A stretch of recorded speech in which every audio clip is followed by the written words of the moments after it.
মাননীয় প্রধানমন্ত্রীর ভিশন রয়েছে যে টেকনিক্যাল এবং ভোকেশনাল এডুকেশনকে আমাদের শিক্ষা ব্যবস্থা ম্যান্ডেটরি করা। আমাদের মূল উদ্দেশ্য যেমন এসএসসি পরীক্ষার ক্ষেত্রে আমরা দেখেছি যে সেখানে নকল এবং প্রশ্নপত্র ফাঁসের যে ঐতিহ্য ছিল সেটা আমরা ভেঙে দিয়েছি।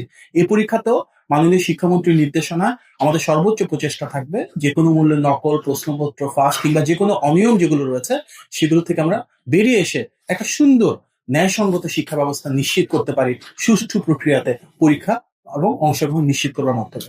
আমাদের সকল ছাত্রছাত্রীর প্রতি শুভকামনা রইল। যথারীতি বিএনপি প্রায় প্রতিটি সরকারের সাথে তাল মিলিয়ে এবারও কিন্তু ছাত্রের সংখ্যা 6,21,000 আর অংশগ্রহণকারী ছাত্রীর সংখ্যা 6,48,000-এরও বেশি। তার মানে ছাত্রীদের অংশগ্রহণ ছাত্রীদের অংশগ্রহণের চাইতে বেশি। এবং আমরা ছাত্রছাত্রী, অভিভাবক প্রত্যেককে আহ্বান জানাবো সুন্দরভাবে যেন পরীক্ষাটা আমরা সম্পন্ন করতে পারি।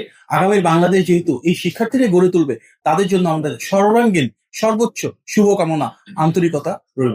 মাননীয় শিক্ষামন্ত্রী ইতিমধ্যে বলেছেন যে মাননীয় প্রধানমন্ত্রীর নেতৃত্বে আমাদের শিক্ষা ব্যবস্থা কারিকুলামটাকে আমরা এমনভাবে পরিবর্তন করছি যেখানে পুঁথিগত বিদ্যার পাশাপাশি সেখানে সংস্কৃতি এবং ক্রীড়াতে প্রাধান্য দেওয়া হবে। সহশিক্ষা কার্যক্রম বা এক্সট্রা কারিকুলার অ্যাক্টিভিটিস আমরা পুরো এডুকেশন সিস্টেমে নিয়ে আসতে চাইছি। মাননীয় প্রধানমন্ত্রীর ভিশন রয়েছে যে টেকনিক্যাল এবং ভোকেশনাল এডুকেশনকে আমাদের শিক্ষা ব্যবস্থা ম্যান্ডেটরি করা। ক্লাস 6 থেকে সেটা আমরা পড়ছি প্রাথমিকভাবে থিওরিটিক্যাল এবং তার পরবর্তীতে প্র্যাকটিক্যালি সেটা অ্যাড করা হবে। প্রতি সপ্তাহে সর্বোচ্চবার বিকাশ পেমেন্টে 50 জন হবেন পেমেন্ট চ্যাম্পিয়ন। জিতে নিন টিভি সহ আকর্ষণীয় সব প্রাইজ। একই সাথে তৃতীয় ভাষা আগামী শিক্ষাবর্ষে হবে না, তার পরবর্তী বছরগুলোতে আমরা ধারাবাহিকভাবে শুরু করতে যাচ্ছি। সুতরাং ওভারঅল এডুকেশন সিস্টেমটাকে আমরা 360 ডিগ্রি একটা প্ল্যাটফর্ম হিসেবে দেখি যেখানে আমাদের শিক্ষার্থীদের মেধা, মননশীলতা এবং সৃজনশীলতা বিকাশের জন্য যার যেই সাবজেক্টে পড়তে ভালো লাগে সেখানে যেন রাষ্ট্র তাকে বিকশিত হওয়ার সেই সুযোগটুকু তৈরি করে দেয়।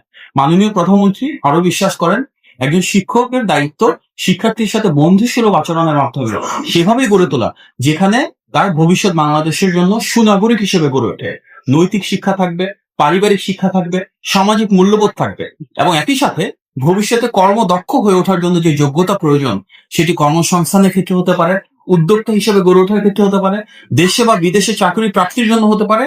এই সবকিছু কিন্তু ধারাবাহিকভাবে আমরা আমাদের শিক্ষা কার্যক্রমে শুরু করব। এটা একটা চলমান প্রক্রিয়া।